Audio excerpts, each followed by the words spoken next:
What's going on, everyone? Unless you've been living under a rock, you're probably well aware of what has been transpiring with the stock of a company known as GameStop. You know, the company whose stock is up over 2,000% over the past few days or weeks. Yeah, that one. Well, the Winklevoss twins were invited on an interview by CNBC to comment on these events, including the shutting down of GameStop stock buys on stock trading platforms. Well, once the Winklevoss twins made their position clear that they were siding with the people over at Wall Street Bets against the Wall Street financial institutions, they were really raked over the coals. The hosts of the show on CNBC had pre-written questions aimed at attacking them and Wall Street Bets actions.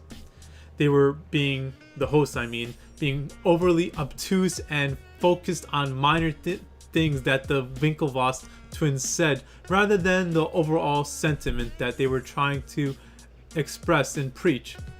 It honestly was disgusting behavior that I had the misfortune of watching that really made my blood boil. But I think that it really underscores the need for blockchain and decentralized finance or DeFi apps to be able to take back the narrative. Currently, the game is rigged.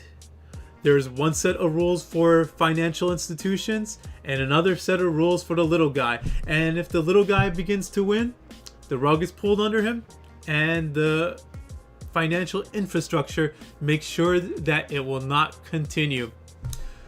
But enough of that. I wanted to go over and watch the interview with you guys, and you guys can let me know what you think.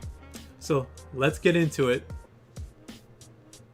And there's a move that's detached from fundamentals that this can get away with you. And if you're using something like Robinhood, that's free especially. I mean, it's had outages. There are all kinds of things that could happen. Now they're shutting down the ability to do anything but close out your position if you were in these names. What should the retail investor take away from the fact that these tools, and I'll give this to Cameron, are not working the way that they expected? Okay, over here, I think that the CNBC interviewer is trying to lead the conversation for the Winklevoss twins. I think that he's trying to lead the Winklevoss to advise retail to exercise caution when they are investing. But as we'll see, that's not really the direction that they go. Instead, they decided to go ahead and preach how centralized finance is flawed, which it is, and preach the value of decentralized finance, which there is value. So let's watch it.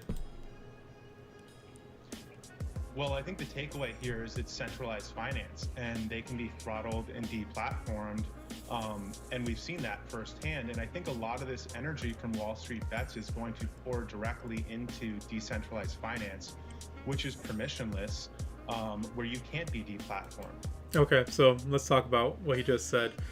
So centralized finance can throttle and deplatform. So what is currently occurring, what's currently transpiring, is that a lot of these stock trading platforms are halting buys of GameStop stocks. So retail can no longer buy GameStop stocks, and this is a flaw. It is potentially a flaw of centralized finance, because if through decentralized finance, this wouldn't be an option, because there's no single entity who has control of that, who is able to halt and stop and suspend trading activities.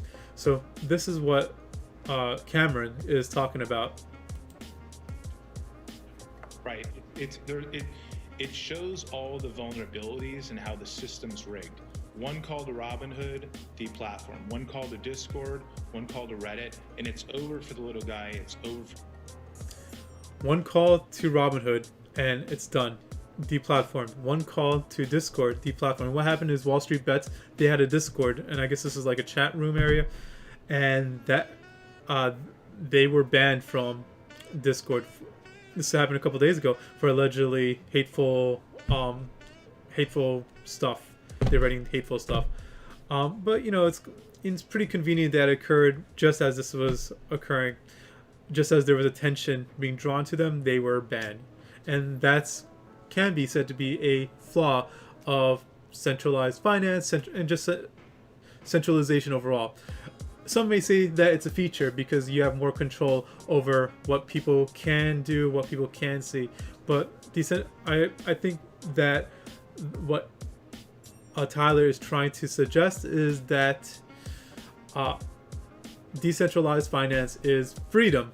You cannot be controlled, or not is controlled as easily as in when you are working under a centralized structure. For the individual investor, there's no call you can make in Bitcoin. There's no call you can make to the CEO of Ethereum. There's no such thing. No Bitcoin CEO, no Ethereum CEO. The permissionless nature and of these blockchains and the power of it. Right.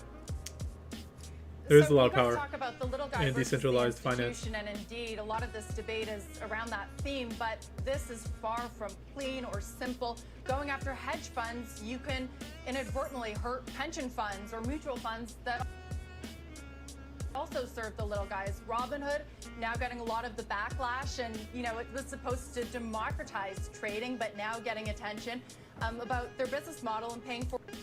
Okay, so over here, this interviewer from CNBC is trying to add her spin, trying to muddy the waters. So all of a sudden, attacking financial institutions is not about attacking the little guy, because there's a lot of little guys who are invested in financial institutions through mutual funds, through pensions, and etc. Okay, so actually, the people over at Wall Street Bets are attacking the little guys by attacking the financial institution, and that is just hogwash to me. Honestly, the fault lies on the financial institutions who were engaging in such risky activity that they were really shouldn't have been doing if they were practicing their own due diligence. So the fault lies entirely on these hedge funds who were engaging in naked shorts for over 100% interest, shorting interest, over 100% of the stocks that actually existed for GameStop.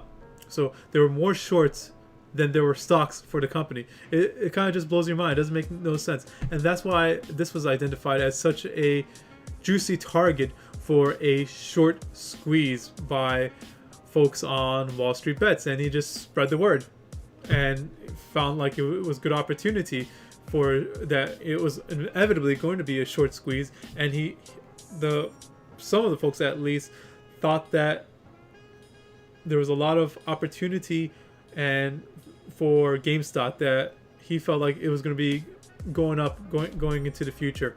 But let's see what else they got to say over here. For order flow. So how can you guys take such a strong stance at the beginning of this? And are you worried at all about the unintended consequences of taking on Wall Street? And what she's referring to is how could the Tyler Winklevoss twins take such a strong position, supporting Wall Street Bets versus the Wall Street financial institutions. And the effect on the little guys, or is this about building support let's for go things back. like Bitcoin? And the effect on the unintended consequences of taking on Wall Street and the effect on the little guys, or is this about building support for things like Bitcoin? So, and over here she kind of attacked their character. Not kind of, she did attack her character by kind of subtly, just a roundabout way, saying that they are promoting this. They are promoting the Wall Street Bets and their short squeeze on financial institutions. And the reason they're doing that is that they're trying to promote Bitcoin, because they are Bitcoin promoters, basically alleging that they are snake oil salesmen, and it's just an attack on their character. And honestly, she needed to get smacked for that. They needed a verbal lashing is what she deserved. But the Winklevoss are gentlemen, and that was not what occurred. Well, look, I saw a $3 billion income redistribution from one hedge fund to the Wall Street Bets community. So, so far, it's only ending in tears for the hedge funds. And if a hedge fund can't figure out a gamma squeeze better than... But you guys are egging this on. I mean, so far, that's where it is. But this movement is getting bigger and bigger by the day and the hour. Professionals didn't understand the gamma squeeze as well as the individual investors. So, right. And the point is, the so-called finance professionals should have recognized the risk of being short squeezed. And they probably did. They just didn't care because it was a risk that they were willing to take on because of the profits that were the opportunity for profits. And this really reminds me of the financial crisis that occurred in 2008 to 2009 that was related to the subprime mortgages that were securitized, and a lot of financial institutions invested. They got really deep in this, knowing how risky it was, because there was so much profit, there was so much money to be made, so they just didn't care. So it seems that this is just a repeat of that, maybe not at the same scale, but this is a repeat that these financial institutions are engaging in risky trading activity because of the opportunity of profits, and they were not exercising their due diligence for their clients in avoiding or taking measures to mitigate the risk that they were engaging in. But anyway, let's hear more of what Tyler has to say. The pension fund should just do better due diligence on those funds. And look, the Exactly. short interest was bigger than the float of a small cap stock. Anyone with an internet connection or a smartphone could have figured that out, but somehow the professionals couldn't, and little guys could. And the problem is that it's going this way and not the other way, and that's why the establishment's upset, because they can't control the distributed, decentralized community of Wall Street bets. So Wall Street and financial institutions, the current financial and powers, the current elite, they are upset because they are unable to control a group of investors, Wall Street Bets, like how they used to be able to control the narrative and control people and control their investments in the past. And that's what they are upset about. The game is rigged in their favor, and they want to keep it that way. They don't like that their game is coming unraveled. That's my interpretation of that. That's what this is about, in my opinion, because I No, never I agree. saw the news story about the shorts on GameStop, that these businesses, brick and mortar, that are sitting ducks during a pandemic. They can't even legally open for business and operate, and these hedge funds, these rapacious financiers, are swooping down and shorting them more than the actual float of the stock. That's the problem here. That story was never reported on. Okay, so the point that he's making is that currently under COVID-19 restrictions, there's lockdowns, there's these brick and mortar businesses are suffering, and these financial institutions are sweeping in and engaging in predatory activities with these companies who are already suffering due to no fault of their own. There's a point to be made there. Yeah, I do agree with that. And oftentimes, finance, how much productivity do they add to the economy? So they're killing or helping kill these businesses or quickening the death of these businesses. I see both sides on that, however. So let's continue watching. So, that's the story that fascinates me. Well, Cameron, this happens every bubble, all right? We start to get comments like, oh, we shouldn't be allowed to short, it's un-American. My bigger question... Okay. First of all, that wasn't Cameron, that was Tyler. So I think he's confused as to who he was talking about. But secondly, at no point did he ever state that it was un-American to short. He didn't say that. What he stated was that these companies were engaging in predatory practices, yes, during a epidemic that we are currently suffering. But in addition to that, he was stating that these companies were engaging in very risky shorting activity. They were shorting more than 100%.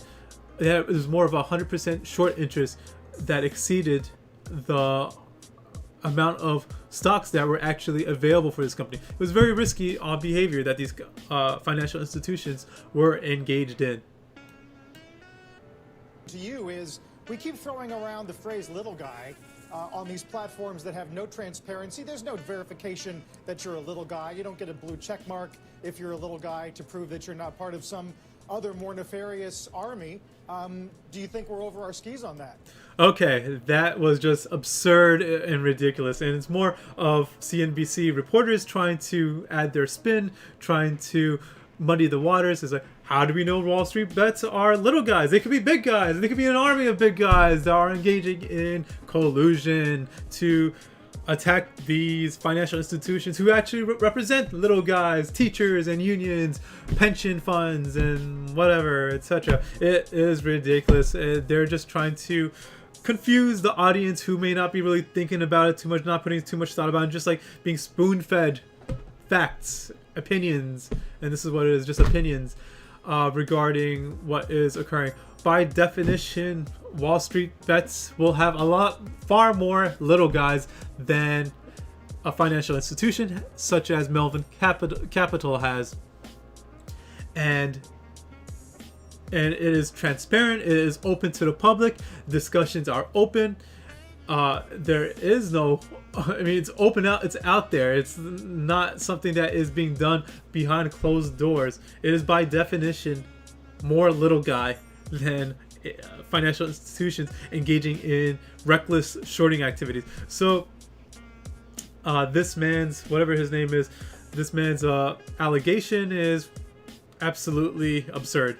And it's really kind of making me angry just having to listen to it, watching their smug faces. But well, I think Wall Street Bets has really been doing everything out in the open in the forum. You know, we're never going to hear the phone call that was made to Robinhood. We don't really actually know what's going on behind the closed doors, and I think they've actually... Very true. So everything that is currently occurring and transpiring, communication within Wall Street Bets is open to the public. It's out there. It's not folks engaging in personalized private communication. It is a large number of people, several million people, posting and making comments and replies, and it's all open, it's all transparent, it's all out there, as opposed to what is currently the current model of these financial institutions, these big centralized actors, Melvin Capital, Robinhood. We don't know what the communication inside communication that is currently transpiring, and to be fair, there could be some big actors on Wall Street Bets forums, but largely these millions of folks are small retail investors, and it's just by definition that they are. It's not like a nefarious state actor or something along those lines that's occurring. It's just absurd. They've been really open about their strategy and what they're trying to do and the gamma squeeze. So I actually think they're being more transparent.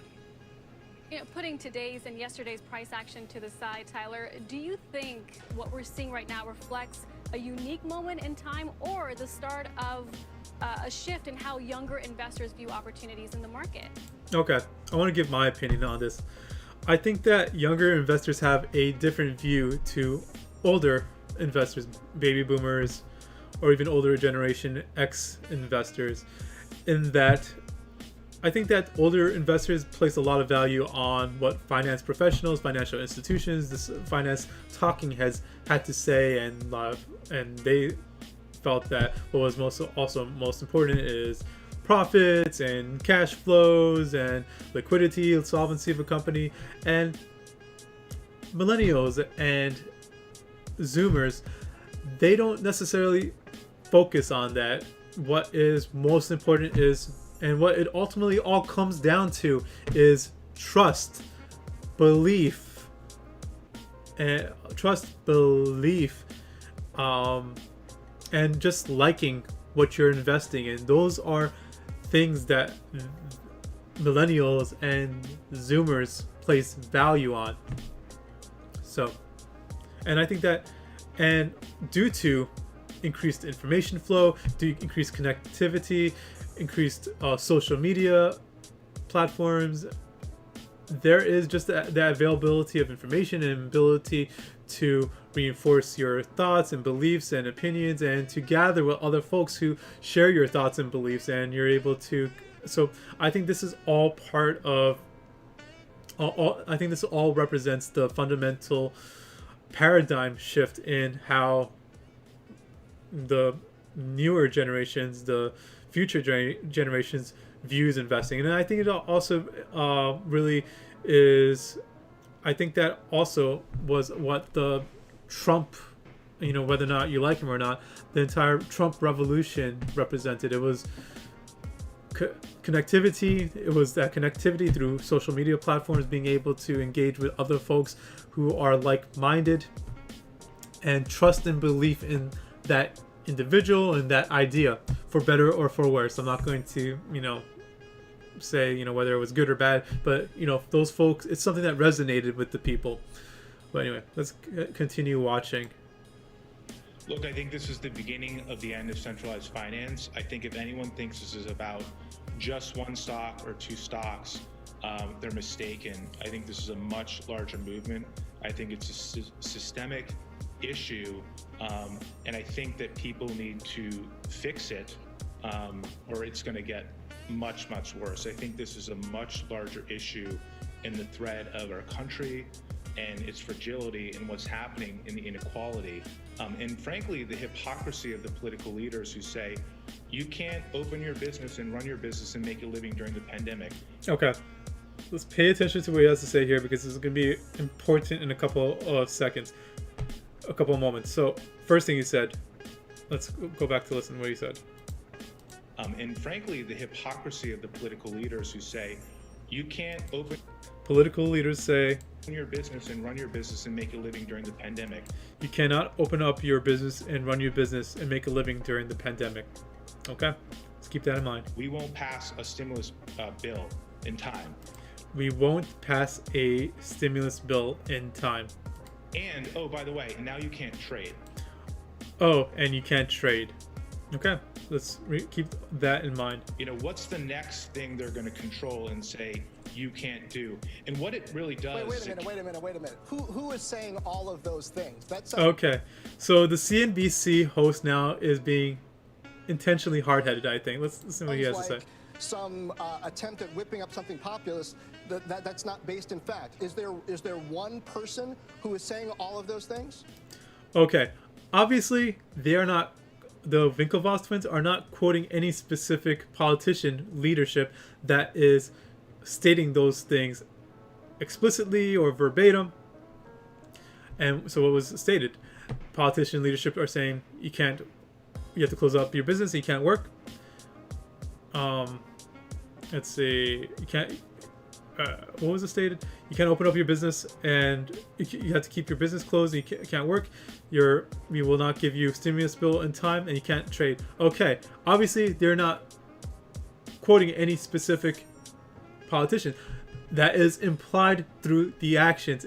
The actions is that, yes, political leadership has closed down businesses and they were unable to open. So implied through their actions, yes, leadership is stating, no, you can't work and make a living because your business has to be shut down. So yes, that is true. That's a fact. So that's one. Two, what was the second one? I forgot what was the second one. Okay, you can't work. Oh, stimulus bills. What stimulus bills has been received? We received one stimulus bill here in the U.S. at the beginning of the year, and then we received another diminished stimulus bill at the end of 2020. And now the rest of that, it was supposed to be $2,000 in total. It's been delayed and looks like it's going to be delayed for several months. So that is a fact. So implied by the actions, the political leaderships are saying, no, we will not give you a stimulus bill in time. So that is also true. So what is this host getting all up in arms about? It doesn't make sense. Oh, and what was the third one? Oh, you can't engage in trading activities. So what's going on? Trading platforms, stock trading platforms are deplatforming. They are halting trading activities on stocks for GameStop. They're halting GameStop stock buys, and the reason being, they're not just doing it for technical issues or what have you. They're doing it for one of 2 or 3 reasons. It's one, they're doing it out of fears of regulatory backlash. They fear that there will be regulatory backlash to that, and the reason that they're afraid of regulatory backlash is because political leaders set up the regulatory framework. Okay, and the second reason is that they are fearing losing their own money, or, and kind of a third reason, but it's also the second reason, they fear that their major clients will lose money and will cease doing business, and they will have to cover for their clients. But that's really covering for themselves. So I saw some other interviews, for instance, where one of the other trading platforms stated that these trading platforms needed to halt trading activities because if their large financial institutional clients went out of business due to defaulting on these shorts, that these trading platforms would be on the hook to cover these shorts. So really, it's one of 2 reasons. It really boils down to one reason. These trading platforms have to protect their money. They fear regulatory backlash. They fear their major clients going out of business. So it's a fact that it's one of those reasons. One of 2 reasons. Protecting their money, regulatory backlash. So it's all facts. I don't know why the CNBC host can't wrap his mind around this, and it's like attacking the Winklevoss twins, demanding proof. Have you tried out dining in Manhattan in January? Outdoor dining? I mean, that's yeah. But what politician is telling people they can't trade? Okay, so he kind of gave up on the attack regarding stimulus bill and closing a business because obviously that's true. So he just focuses on one aspect: is what politician said that you can't trade? Tell me, quote one person that stated that. He's not saying literally that a politician stated that. He is stating that implied on this action. He's simplifying what he's saying. So, but apparently this host doesn't get what the concept of implying means. Number of governors. Tyler, what politician is telling people they can't trade? If you've got private companies that are shutting down trading, then blame the private companies. But why are you blaming government? Once again, these private companies are not shutting down trade for no reason. They're shutting down trade either to protect their own money or they fear regulatory backlash. For all those things, be accurate. There are political leaders. What a douche. What are you talking about? We don't know what the regulators are leaning on the different platforms, and they're clearly monitoring it. I think. Well, if you don't know, then don't say you know. Like, I know it's convenient during these times when people are emotional to blame the authorities for all these things, but what are you talking about? Who's shutting down trading? Small businesses had not been able to operate. That's not what I asked. I didn't ask about small business operating. We've been reporting plenty on that, and different places have different rules. But you said the same people have been both limiting businesses opening and shutting down trading, like we're seeing today. That just hasn't happened. Okay, so who made the call to Robinhood?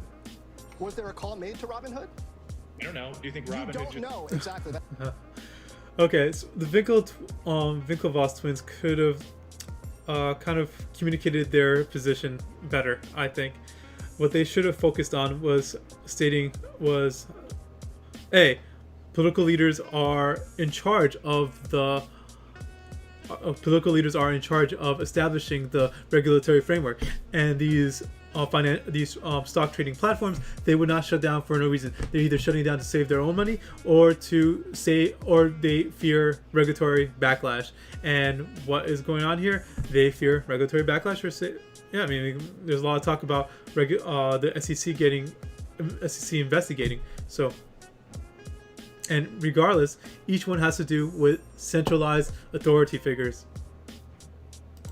That's all I'm saying. Go ahead.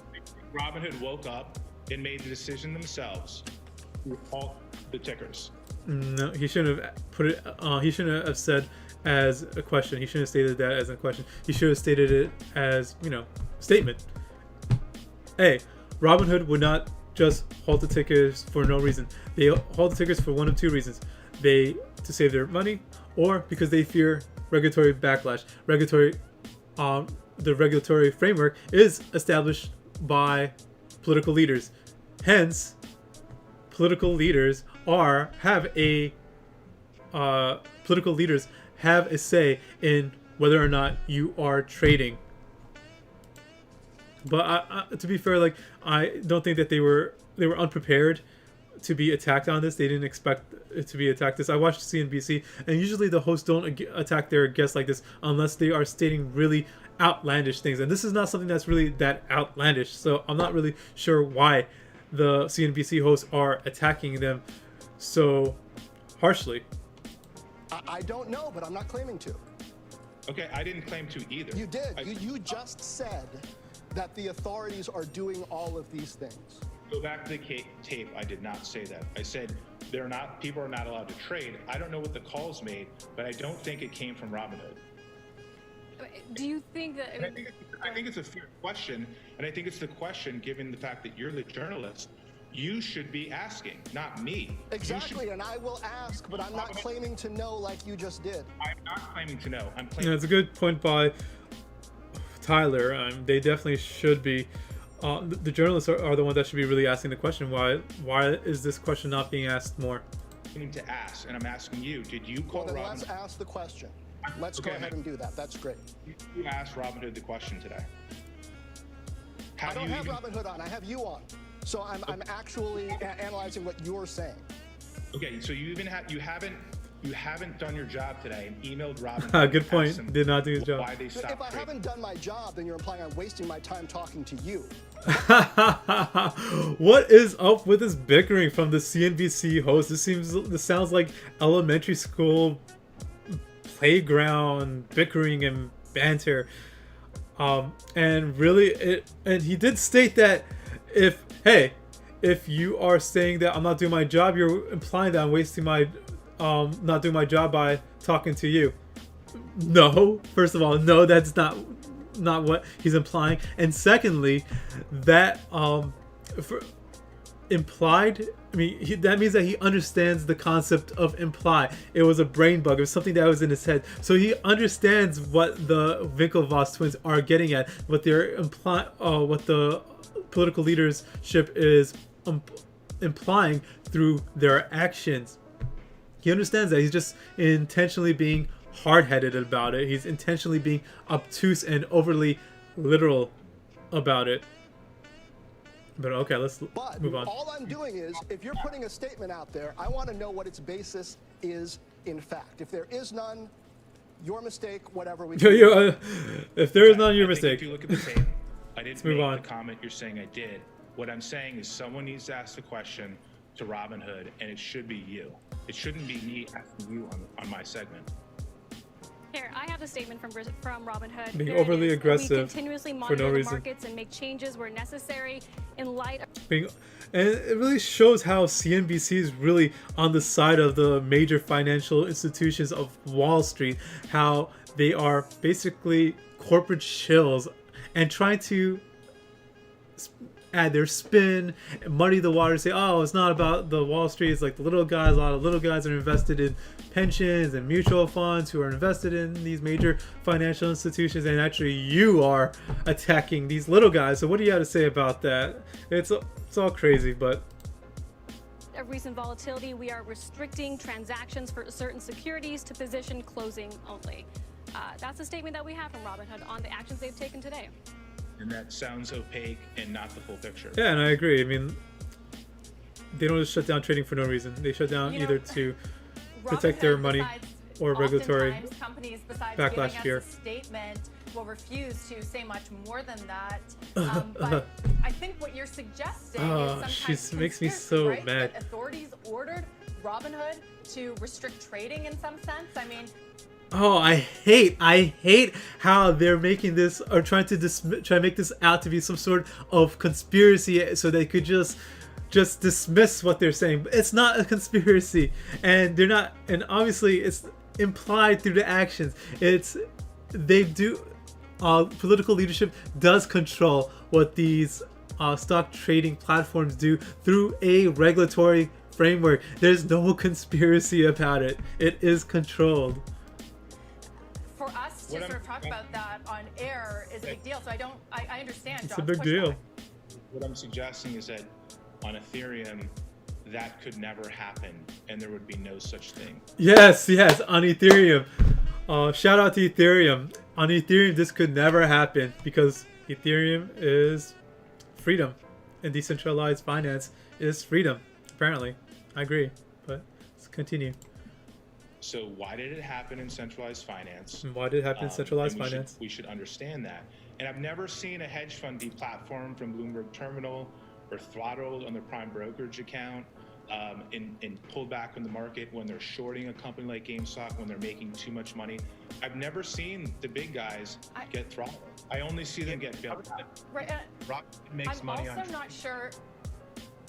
So you're assuming I mean, that to be fair, we are looking at the business model, the payment for order flow, and could that be some reason behind it? And we are talking about how commission-free trading isn't exactly free, but I'm also getting a little confused about who you guys are blaming. Tyler, you just mentioned that brick and mortar are like sitting ducks, and it's hedge funds and short sellers who are going after them at this weak moment. But in that case, couldn't you blame Jeff Bezos and Amazon? Aren't they the reason that brick and mortar is declining? And then this digital transformation? I mean, where does it... What the heck is she talking about? Okay, I mean, that is one subject that's completely different from the subject that we are talking about at hand. Right now, we're talking about GameStop and the financial institutions that are engaging in very risky shorting activity. And on the other hand, we have talking about businesses competing on the free marketplace. How are they even being compared right now? It's just ludicrous on the face of it that she is with a straight face trying to draw a comparison to it. But they're just trying to once again just muddy the waters, add confusion. Whatever. it's a little bit different. Where does it stop? It's a slippery slope. No, it's not. And slippery slope is a fallacy by the way as well. It stops where it stops. It stops. We're talking about financial investments and trading activity, risky engaging, and financial institutions engaging in risky trading activity. And on the other hand, we're talking about businesses competing on the free marketplace. Completely different. When you're building a competing business versus you're sitting on a lot of capital and pile driving businesses with shorts. And these are the same short sellers that tried to kill Tesla, well put. Elon Musk, who incidentally is trying to build sustainable energy and bring humanity to Mars. And they almost got him, the greatest generation, the greatest entrepreneur of our generation. Woo! They literally almost got him multiple. Clearly, Cameron Winklevoss is a huge Elon Musk fanboy. But yeah, I'm a huge Elon Musk fanboy as well. I do have a lot of belief and trust in Elon Musk and his company. So yeah, well put. Very well put. Multiple times. And so that's like betting against innovation, betting against prosperity, betting against America. And it's really negative. So that's a lot different than building a business that's more competitive. Seems And like actually, we're obsessed in building. You're against a better America. You're betting against experience. America. And look, the Wall Street Bets crowd, I'm sure they'd come on here if you invited them, but they never get the invitation. They never get the privilege to do that. So they said, you know what? We're going to go. Okay, so as you can see there, the host starts laughing at Tyler. Bringing up, hey, why don't you invite the Wall Street Bets crowd for an interview? They'd be happy for an interview. And he starts laughing at, ha ha ha, that's so funny. Why would we ever do that? What's so funny about that? I mean, it's a good point. Why don't you bring them up for an interview on Reddit? And we're going to pool our capital the same way the hedge funds pool their capital. We're going to look at the market. A hedge fund overplayed its hand. It got greedy. It overshorted, and we're going to do a gamma squeeze. We're going to do exactly what they do. So I think that's what this is about. I think we keep the door open. We follow the money here at CNBC. We'll leave the conversation there. Cameron and Tyler, thank you for joining us today with your views. Thanks, guys. All right, so one more thing. It looks like as a result of that interview, the Winklevoss twins were kind of in their feelings. So let's see what they tweeted. Tyler Winklevoss followed up with stating, Gemini has an application pending with the SEC for a stonks trading venue. Wall Street Bets crowd will be welcome. So there you have it, CNBC, in your face. Wow, that interview was hard to watch. The aggressive attitude and behavior from the CNBC panel was blood-boiling. I think that the Winklevoss twins made a lot of good and valid points about the current state of affairs of centralized finance and the opportunity for empowerment that decentralized finance offers to retail in the form of Bitcoin and Ethereum. Ethereum especially. It is unfortunate that the CNBC panel interviewing them seemed intent on attacking them and dismissing them rather than engaging in thought-provoking communication. But what do you guys think? Do you think that the CNBC hosts were right? Do you think that the Winklevoss twins could have done a better job in communicating their position? Let me know in the comments down below. And if you enjoyed the content, feel free to moon the likes. And if you wish to watch future videos, hit that subscribe and notification bell. Until next time, good luck in your investments and have a good one, guys.